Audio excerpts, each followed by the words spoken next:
Hello, and welcome to episode 2 of Movie Addicts Anonymous. I am David Briggs. And I am Alexis Briggs, and this is going to be our sequel episode. We had guests staying with us last weekend, and since we thought, we have guests, there's not a movie coming out, let's just wait to do our second episode until this weekend. So we chose sequels, so we're going to do our favorites and our least favorites, and we chose that in honor of It Chapter 2 that came out this weekend.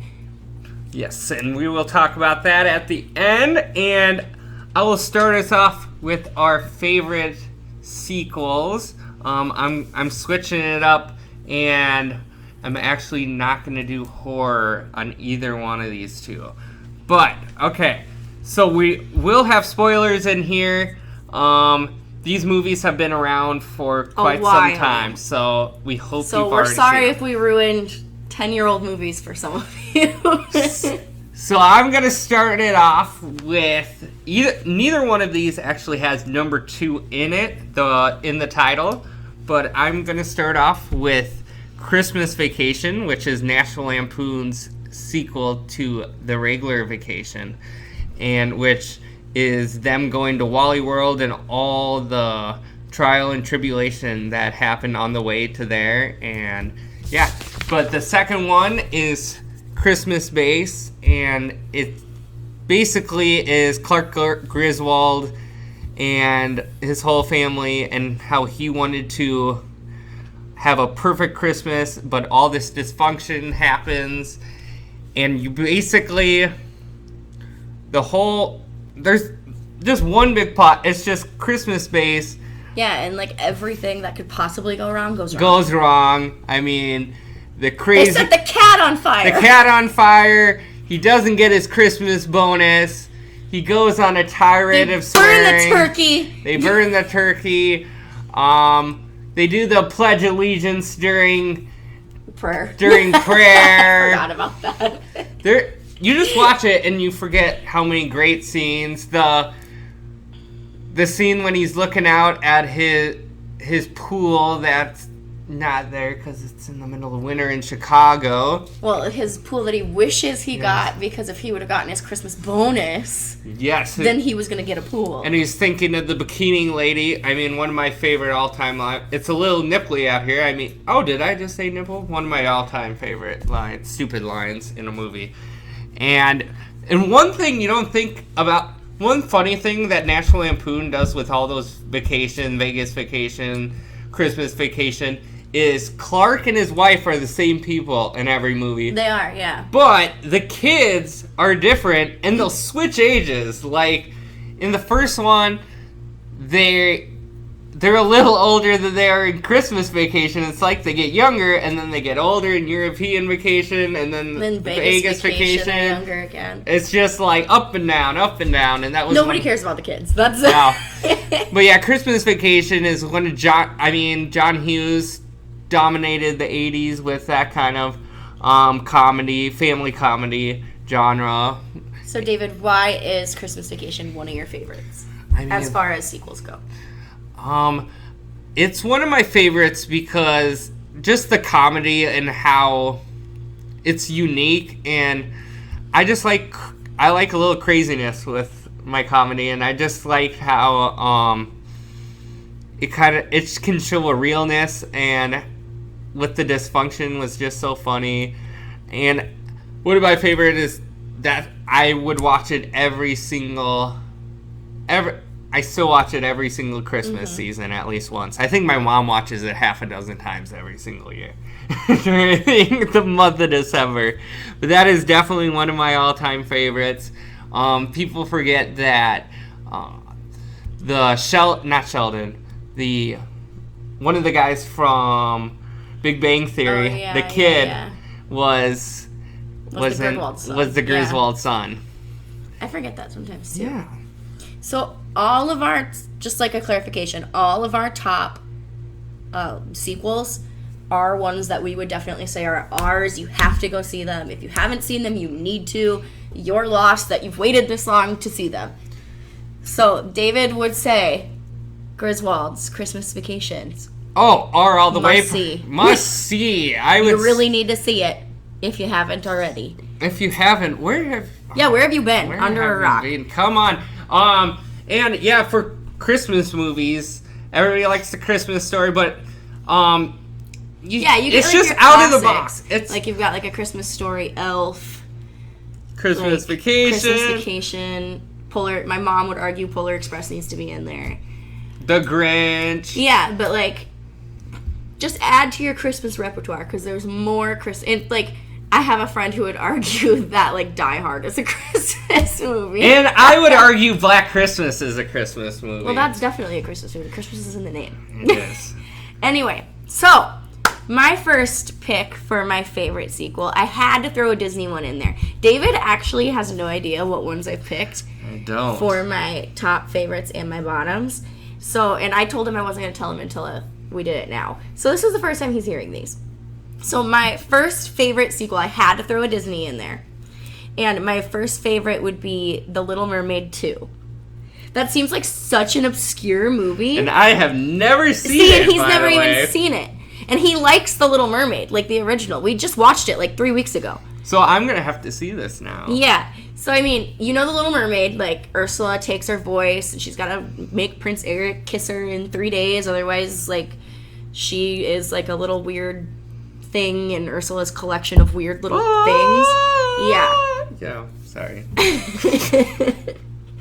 But, so, we all know that story. In the second one, we all know Ariel at the end, her dad, King Triton, lets her be a human and live with her human love or whatever. Well, the second one, they have a daughter. Ariel is actually the only Disney princess to have a child. And that you actually see. Like, there's a ton of fan theories out there that they're like, oh, yeah, like, Aladdin and Jasmine had to have had kids and, like, things like that. But Disney has only, like, straight up confirmed Ariel and Eric's child. And her name is Melody. And in this story, Melody is, like, the opposite of her mom and totally thinks, like, that she belongs in the ocean. Like, she thinks mermaids are real and everyone thinks she's a super weirdo. Because we all knew that horse kid in school that was, like, obsessed with horses and, like, unicorns and was just, like, kind of an oddball. That's how Melody is in this, but with mermaids.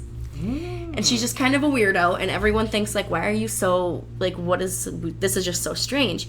So then you think, where's the villain in this? Because Ursula got impaled with a ship in the original and died. Well, it's actually Ursula's sister who is coming back for, like, revenge on, like, King Triton's family for killing her sister. So then, like, Melody gets turned into a mermaid because she got involved with Ursula's sister, and it's kind of like the same, like, young, naive girl really wants something. But I also really enjoy that Melody doesn't give two craps about, like, a man. Like, it's not like her mom who was like, I fell in love with this boy and I'm a teenager and it's gonna be beautiful. Melody's like, I just want to be a mermaid. Like, that's all I want. So we don't know her sexual orientation, or it's not even about that? It's not even nearly about that. She's like 12. I don't think it's addressed. Okay. Yeah. But anyway... So that's, like, and the music is really awesome. It totally ties in. And then you get to see Ariel as a mermaid again, but this time, like, she's a mom looking for her daughter who's ran away. And it's just, like, to me, it was a really well done sequel to, like, such a classic. And I feel like a lot of people don't know about it.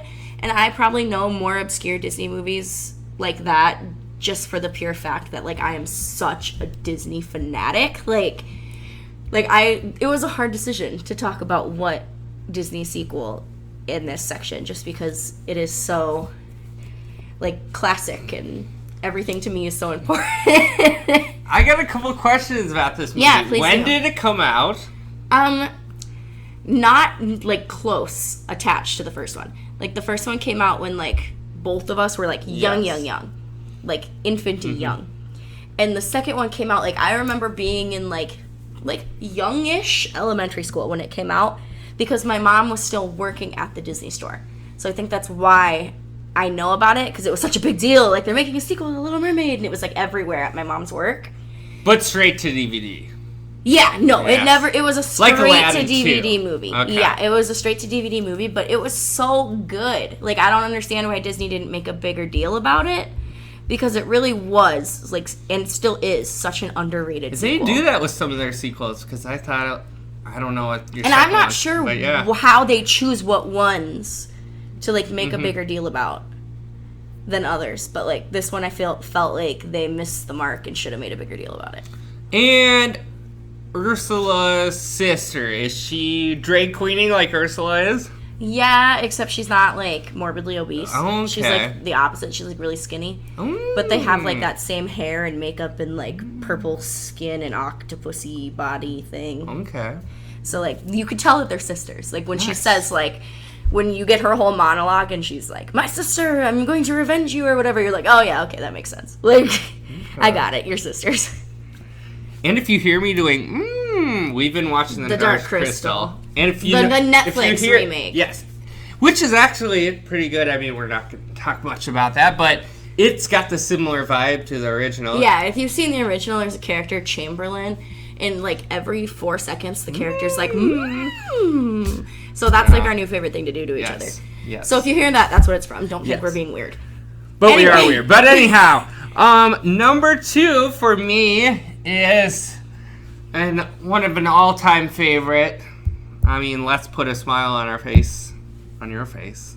Everybody's face. But yes, Dark Knight is my second one, and it's sequel to, it's the second in Christian Bale.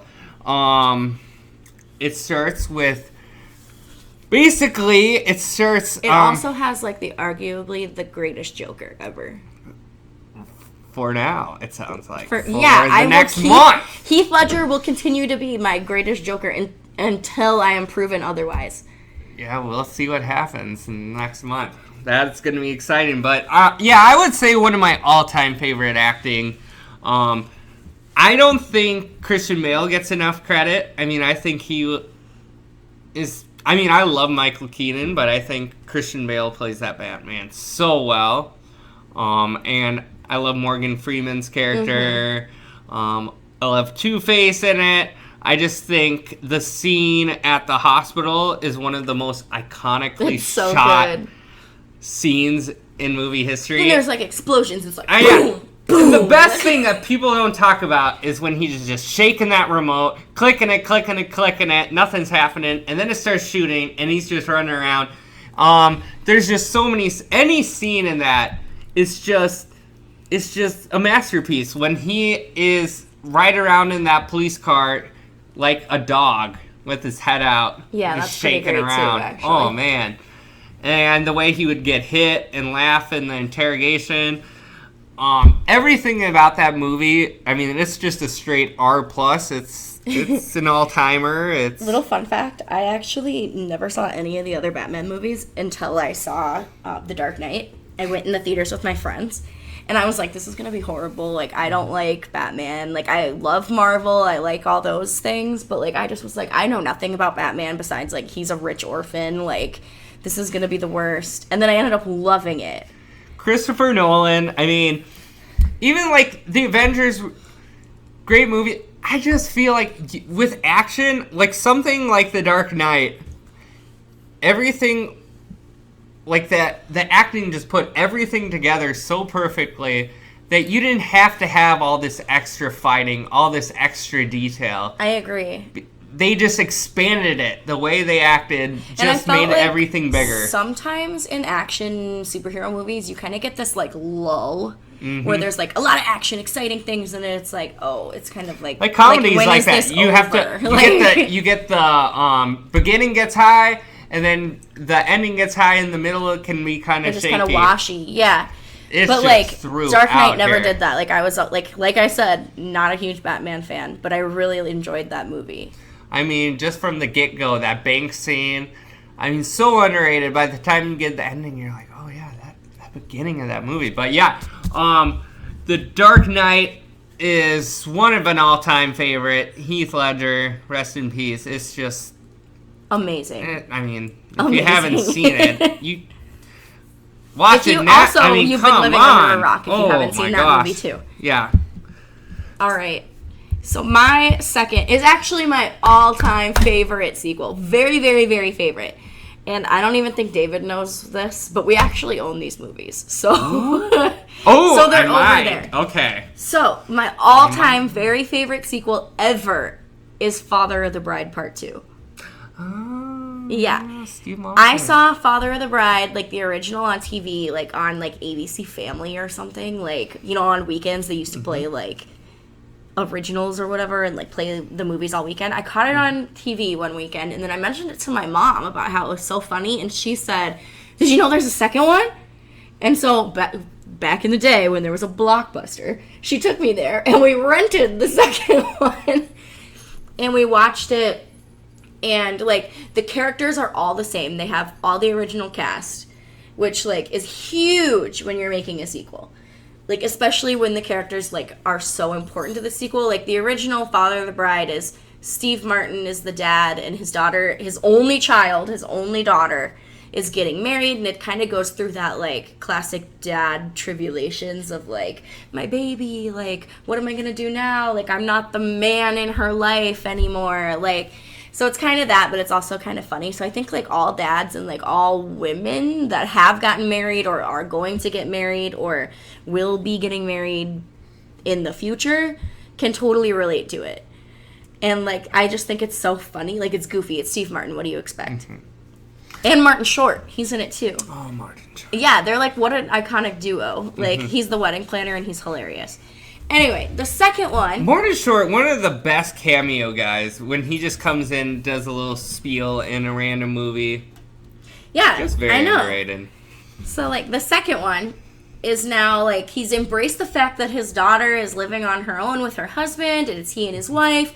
They're trying to sell their house because they don't need this big house anymore because their daughter doesn't live there. And they're just kind of, like, taking into stride being these, like, empty nesters of sorts. And then his daughter comes back and says, "Dad, I'm pregnant." And then he, like, it's funny because, like, I would never thought of this. I always thought when you tell your parents you're pregnant, they're going to be excited for you. But, like, Steve Martin's character, like, starts picturing his son-in-law as, like, the devil that, like, defiled his daughter. Like, and so you're like, oh, I guess I never thought of it that way. But then, you know, they kind of get over it and they start getting excited about a baby, but they're still trying to sell their house. And then you find out Steve Martin's wife is pregnant as well. Yeah. Actually, she thought she was going into menopause, and she went to the doctor, and the doctor's like, "Oh no, you're actually pregnant."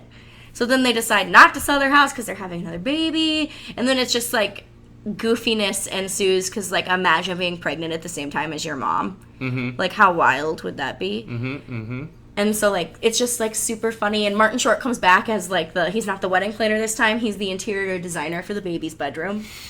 And, like, but he's the same character, and he's still just as goofy, and it's wonderful. So, super well done. And it was, I looked this one up beforehand.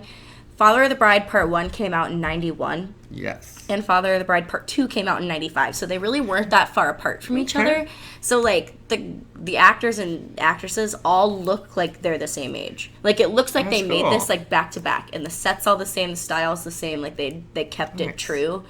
So I think that's what really leads me towards, like, it being my very favorite one. Just because it's just so well done and well-rounded. And the story's all built, you know? We'll kind of tell you a little about when we talk about... It's funny you say that because it is kind of like some of the TV shows and stuff. It's basically kind of like right where you left off. Like, not some of these sequels like Dumb and Dumber when, like, it's been 30 years. Yeah, so they look old and they try to do this.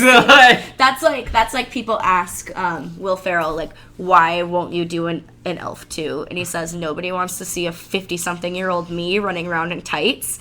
Like, it's kind of that same concept. I do, Will. Like... I do. We all want to see it. No, but with Father of the Bride, I mean, I haven't seen the second one, but I want to tell you one scene that really I thought was so funny from the first movie is when he goes to the grocery store. He's already spending all his money and stuff. On this wedding, and yeah. I just think what's so funny is goes to grocery stores for hot dogs, and let's say it's, I don't know how many packs or anything, but he gets to the point where he has like an 8-pack of hot dogs or something, and then the bun comes in 12, and he goes and rips up the bag and takes the two out. He takes it out and he's like, why the heck do you have this and this? You're just ripping every people up.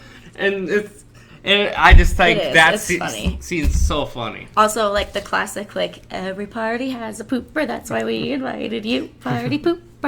That came from that movie, so. I like it. Okay, so David, now your very first bomber of when it comes to movies, honestly, I mean, I love watching great, fantastic, amazing movies. Right. But I get so much out of bad movies too.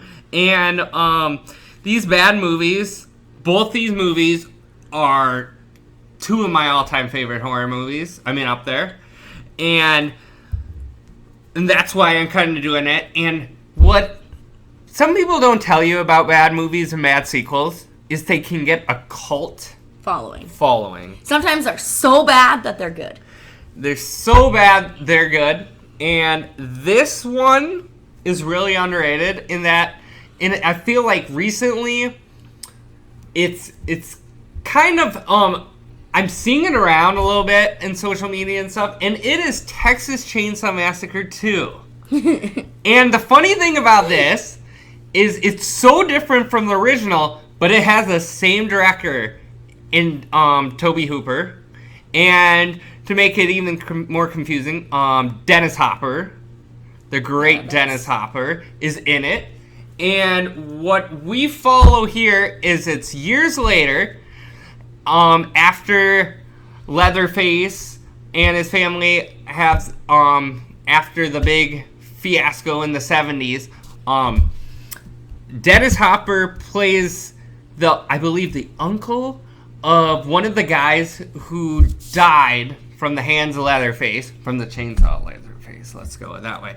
And so he's trying to find him, and it follows him trying to find Leatherface. It's just a jumbled mess because you have this secondary plot of a radio DJ, and she somehow gets lined up where Leatherface and his family is around, and there's a scene in there that is one of the strangest scenes I've seen in horror movie history, in which Leatherface, let's just say he really has the hots for this DJ lady, and she is scared because this chainsaw is going off right next to her, and Leatherface is moving this chainsaw, and she's freaking out for a while, and then she's figuring out she's not going to get killed right now. Leatherface is having a good time with that chainsaw. And it is one of the weirdest scenes I've ever seen in a movie. There's just random sweat, ice cubes around. I don't know. It's just really weird. I don't want to give it away. I think you guys need to watch it. It's an R for a crappy reason. It is one of those that I really can't explain it, and I don't want to go into too much detail because it is one of those that it's just all over the place. It has an actor that's going to be in 3 from Hell. It's Sid from that movie. It's one of those you just have to see, I believe. So, Texas Chainsaw Massacre 2. You have to see it because it sucks. Yes. It's one of those. It is. And, yeah, you'll see that scene and you'll be like, oh my gosh. Okay, so my first one, people are going to want to fight me after this. So, I was in middle school when the hype of Twilight hit the scene. And I was, of course, one of those girls that was obsessed, and all my friends were, all of us were. We would read the books and then pass them on to the next friend. We'd be like, oh, have you read this one? Read it. And the books are so much different than the movies. So if you're looking at the movies and the original, the Twilight movie got a 1.5 star. It was so... Team Edward or Team Jacob? Jacob. Okay. Easy. Edward's kind of too much for me. But anyway, the original movie like the Twilight movie was so horrible. Like it was just like such bad production value that like it got a 1.5 star. But the people who read the books loved it because it was so true to what they were reading. That they were like, beautiful, perfect, let's go, it's awesome. The second one, and I'm not saying the second movie is any worse. Like, the second movie was still, like, horrible production value. Ooh, yeah, Rotten Tomatoes did not like it. Yeah, they hated it. And, like, the second movie was not any better. Like, the production value was awful. But the second book, in general, sucked compared to the first one. Like, I found that I held on, and these weren't even my books. Like, I was reading a friend's set of books. I held on to that second book for, like, almost a solid year before I finished it. Because I just, like, it was so boring. I just couldn't get through it. And then when I went and saw the movie, I was like, good Lord, this is just as boring as the book was. Like, that whole book could have been, like, totally omitted from the series, and it still would have been good. Like, I just felt like that was, like, a terrible, horrible addition to the series. It was so boring, and it was kind of a storyline that just, like, didn't really need to be in it. None of these movies have good ratings on Rotten Tomatoes, by the way. Yeah, that's what I'm telling you. Like, but if you're someone that loved the series, like, religiously watched, like, all the movies and read all the books, I was that person too, you will be very pleased with how true to the book they do stay. Which is important if you're someone who's like, the book was better! Like, I get that. Like, these are pretty close to what you expected. So, in that scenario, like, then it's a must-see. If you've read the story, like, if you've read the books, then you should see it anyway. And if you've read the books, you probably have seen it anyway. If you have not read the books, don't advise seeing them, because you won't care.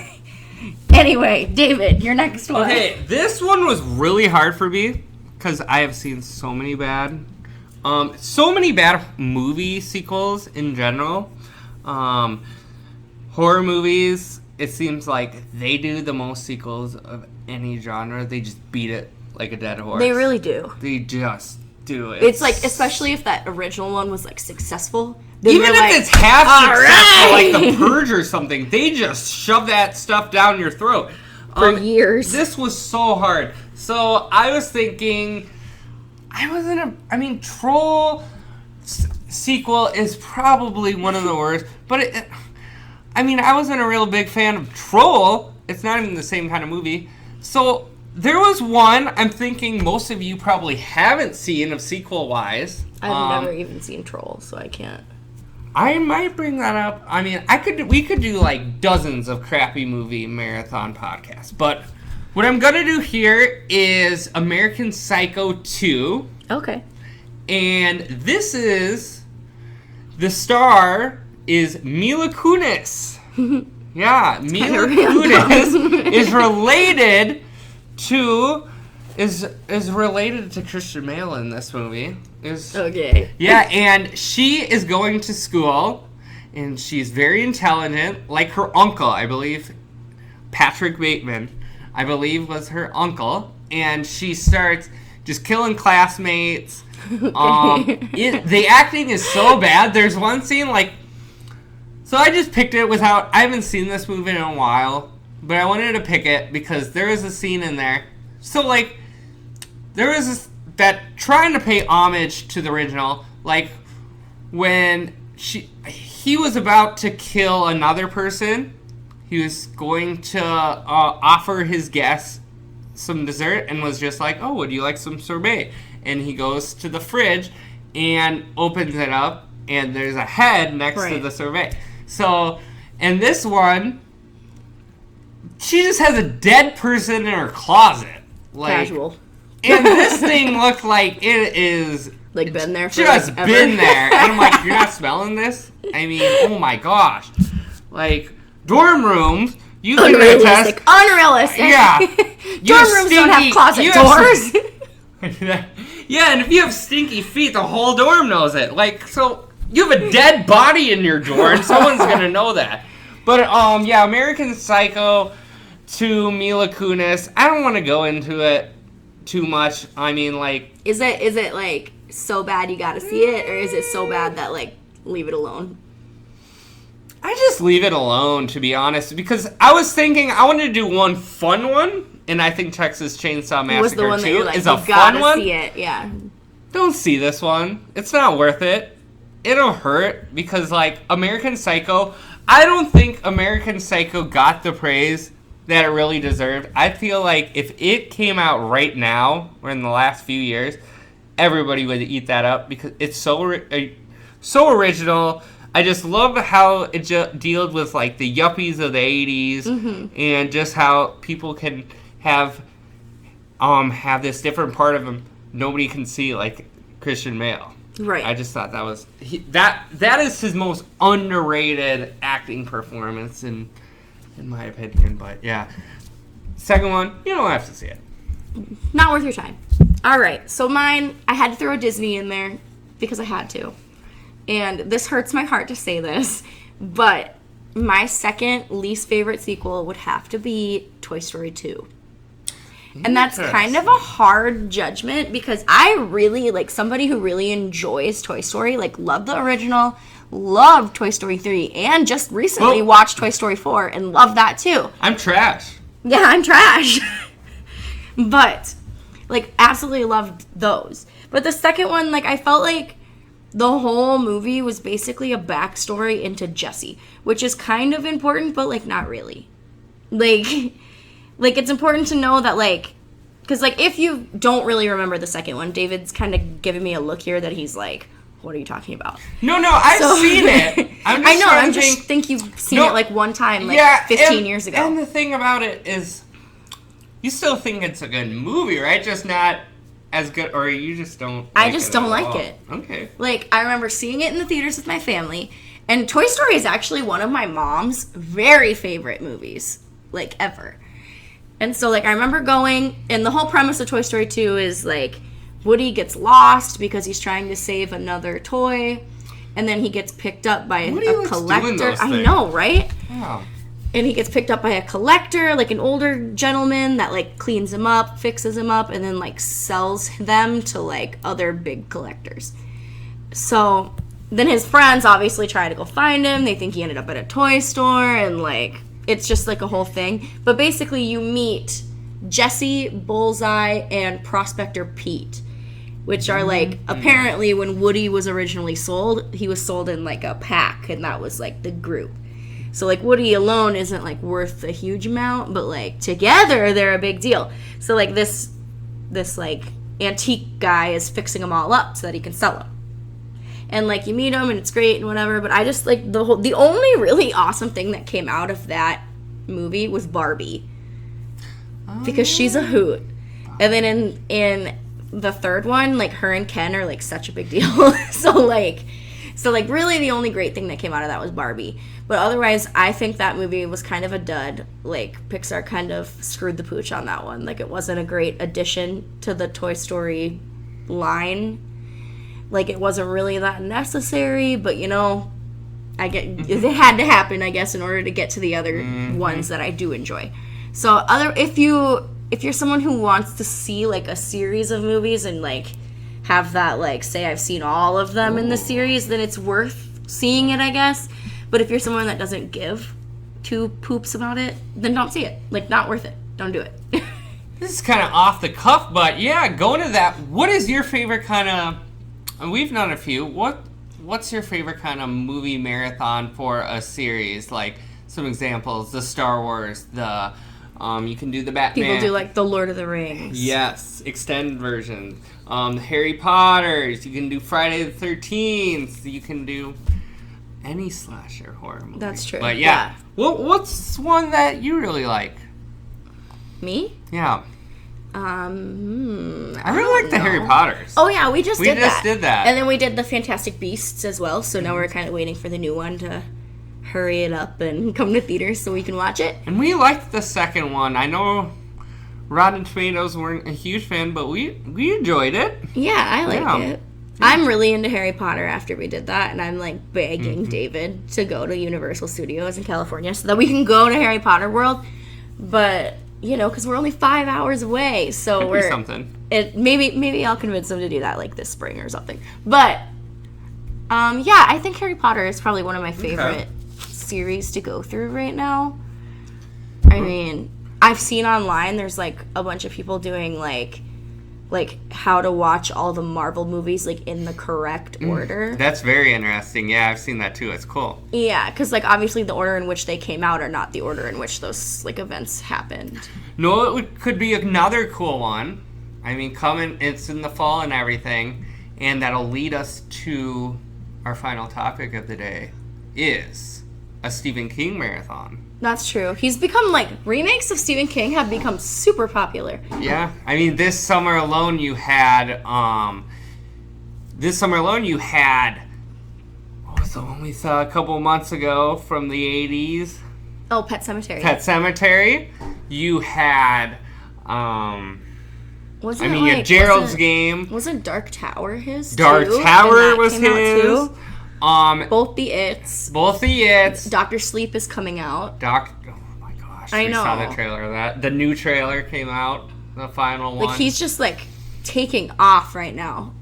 Like Mr. Mercedes was a TV yeah. show and fantastic. So I mean, Stephen King, big deal right now. Big deal. And for the most part, I'm kind of for it. Yes. Yes. Which leads us to It. Chapter 2. No spoilers, we promise. No. Pennywise, where are you? Our cat is named Pennywise, obviously, for various reasons. And, yes, we are going to talk about It Chapter 2. Yeah, we're not going to do spoilers because, obviously, it just came out, like, this weekend. It came out Thursday night. We went on Friday after both of us got off of work.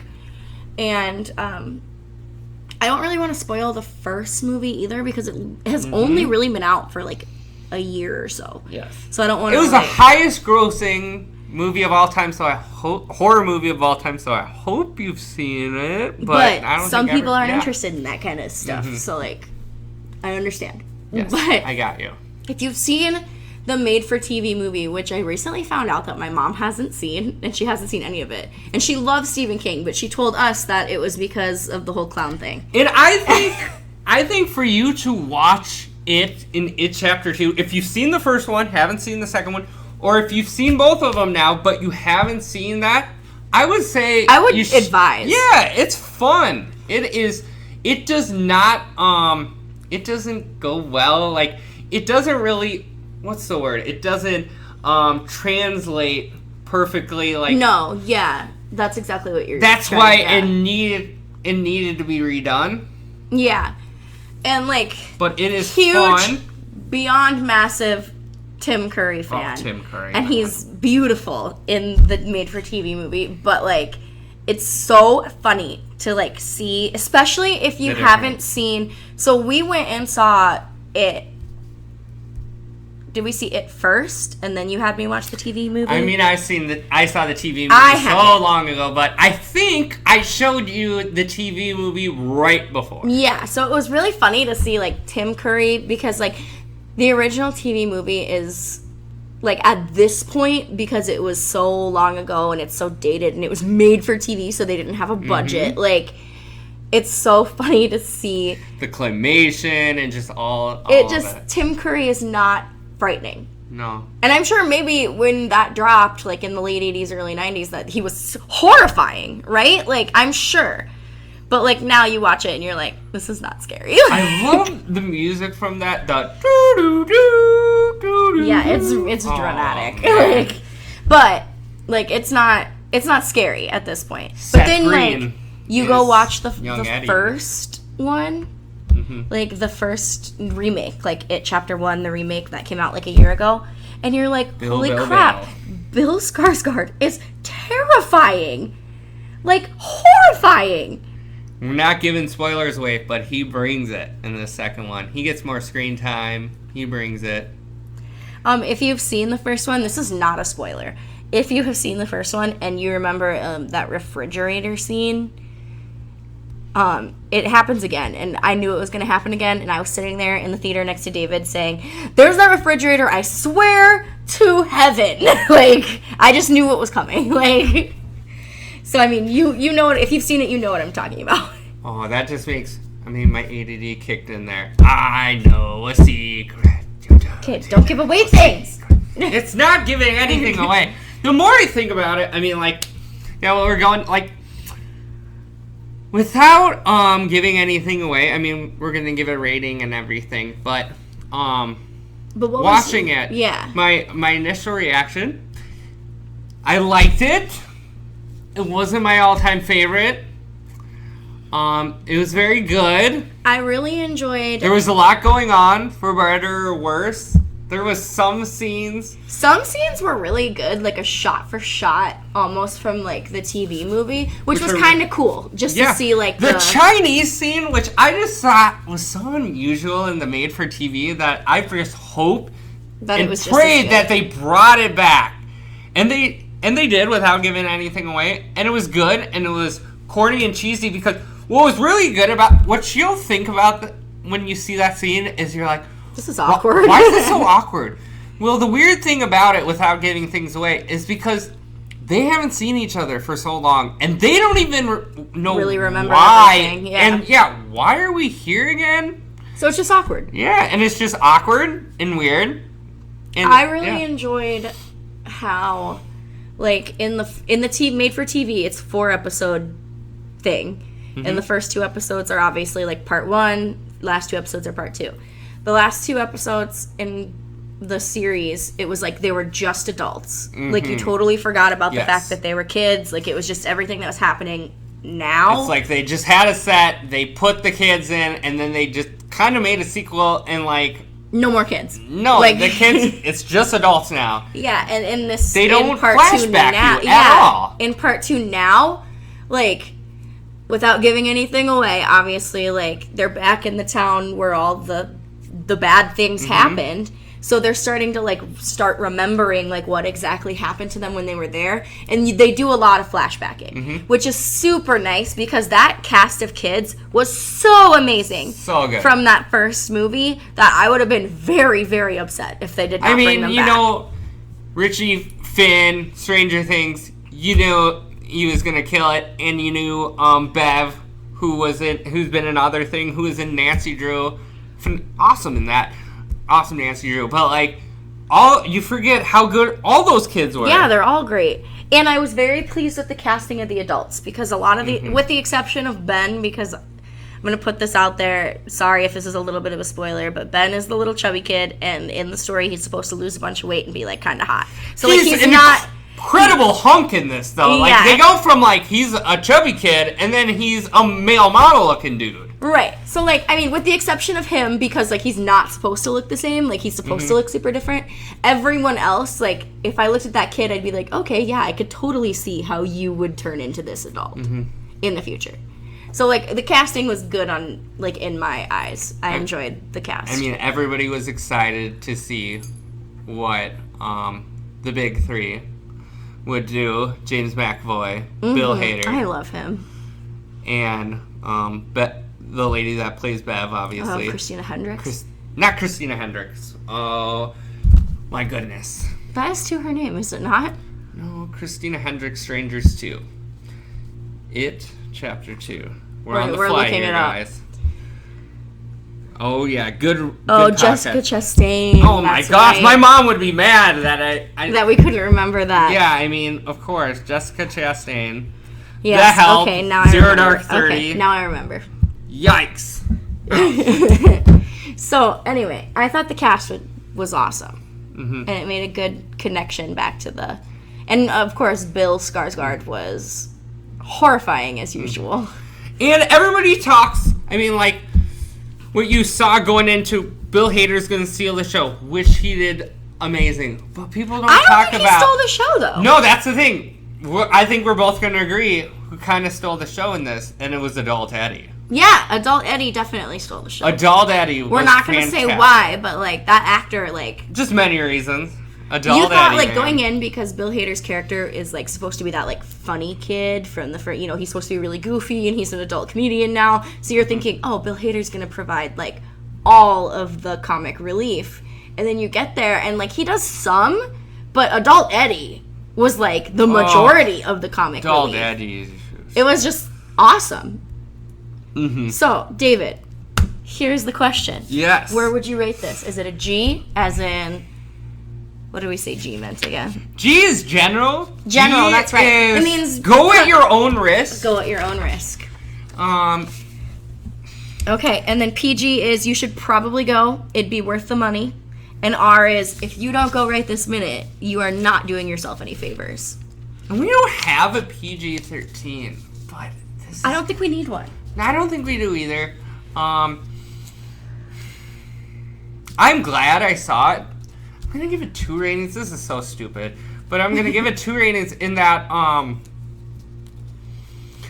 I think like I'm really glad I saw it, and it's an R that I saw it.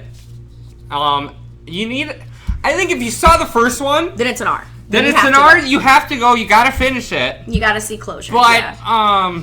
if you're very novice with Stephen King, novice horror, that first one, if the first one wasn't really for you, you don't have a need to see the second one. And if you haven't seen the first one and you really aren't like Dying to see the second one, Then don't worry about it. Don't worry about it. I would still see it, and if you want to eventually see the first one, then stream Yeah. it, whatever. But if you really like the first one, I would R it for that reason. If you really liked the first one, I agree. Then then you should just see it. Like Yeah. you have to. It's an R. I've been debating this all weekend, and that's just how I think I'm going to do it, is that it's an R if you like the first one and you're a horror movie person. And you're a horror movie person, absolutely it's an R for And you. if you're Yeah. not a horror movie person and maybe your friends drug you along to the first one and you just like are like, oh, I didn't really care for it, don't worry about it. And it's an R for me. Another reason, I don't want to go too into anything, obviously. There's a lot of Easter eggs, and if you're not familiar with that, there's just a lot. They're just trying to throw things from like other movies or other themes and stuff. There's just a lot of Easter eggs from. Oh, and 2 really unexpected cameos. Yeah. We won't say who. It's gonna blow your mind. Yeah. Just look for it. And the Easter eggs too, you'll be like, Oh, that's hold kinda up. funny. Yeah. I see what you did there. I Yeah. like that. I like It's that. yeah. Just really, there's so much going on in that movie. There's so many things. After we left the theater, I need to see it again. After we left, because David said, "I need to watch that again." I think because it's one of those things. Like I think I'm gonna like it the second time because you don't pick up on everything. No, the because first there's time. so much going on. Hello, Kruger. Do you want to say something? Kruger, obviously. Our cat decided to join the dinner table, so Yep. Kruger's sitting. Yeah, for those of you that don't know, we have 2 cats. One is Kruger, as in Freddy Krueger, and we just got another one about a month ago, and her name is Pennywise. But we call her Penny. Yeah. But, so they'll probably be a regular part of the show. Just because. Penny is this tiny little redhead who has recently, she's getting stronger. She broke her tailbone. No, she broke her what was it? pelvis. Yeah. Pelvis. Yes, her pelvis. We think she got ran over by a car before we got her. And she's our little miracle. And they nursed her back at the pound, and we got her, and we've kind of nursed her too, and she's learned to hop on the bed with any of our she help. used to just like stand up on her back legs and like, "Get me paw up." and like want you to put her on the bed or put her on the couch, but now she has become a big girl and is jumping up there by herself. So she's just been chilling in bed all weekend, so that's... But also, because we have a Pennywise, we would say that, she would probably say it's an R. You must go to the second one. Yes, she would. Anyway, so that's all we have for this week. You didn't give your rating. Yeah, I agreed with you. Okay. I totally agree with you. But that's all we have for this week. Next weekend, we are going to see The Goldfinch. The Goldfinch.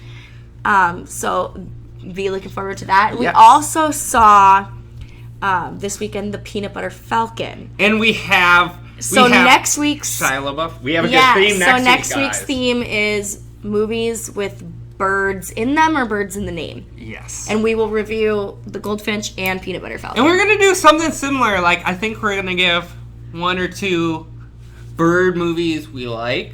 And then one or two that were like, horrible. And some, if you've ever been witness at one of my buddy's famous crappy shitty movie marathon, sorry, that's what, from high school, there might be a movie that'll be appearance. I think it's pretty self-explanatory. I think I know, you'll know where I'm going with that. Where he's going with it. Okay, but yes, for now, that's all we have. Have a wonderful week.